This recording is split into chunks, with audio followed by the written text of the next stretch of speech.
গল্পটা আমার বাস্তব জীবনের অভিজ্ঞতা দিয়ে বলছি। আমার বন্ধুর বিয়ের রাত। আমার বন্ধু আর আমার বান্ধবী দুজনেই পালিয়ে বিয়ে করে। তো যথারীতি বিয়ে দিয়ে ওদেরকে আমরা একটা ওদের ভাড়া বাড়িতে এসে উঠি। তো ওই ভাড়া বাড়িটা ওরা নতুন নিয়েছিল, তো ওরাও জানতো না যে ওখানকার পরিবেশ কীরকম বা ওখানকার মানুষজন কীরকম, কোনো কিছু না জেনেই ওরা বাড়িটা ভাড়া নিয়েছিল। তো সেদিনই ওদের ওই বাড়িতে প্রথম রাত ছিল। তো ওরা ছিল নিচতলাতে আর আমরা ছিলাম সমস্ত বন্ধুরা ওপরতলাতে। আমাদের বন্ধুবান্ধবরা অনেকজন ছিল, প্রায় ধরুন 7-8 জন মতো আমাদের বন্ধুবান্ধব ছিল।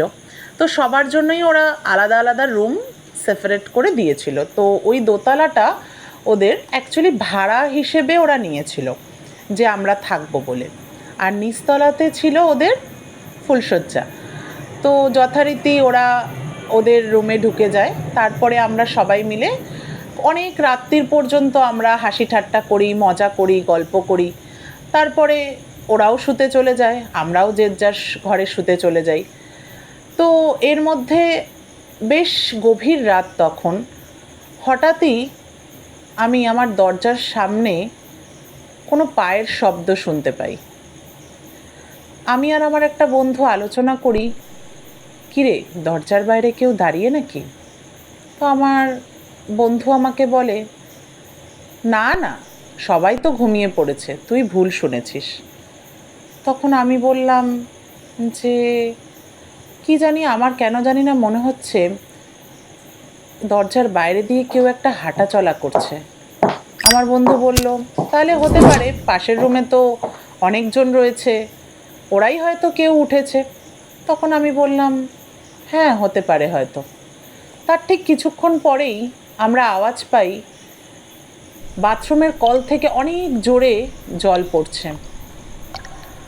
আমরা ভাবলাম যে আমাদেরই কোনো বন্ধুবান্ধব হয়তো বাথরুমে উঠেছে।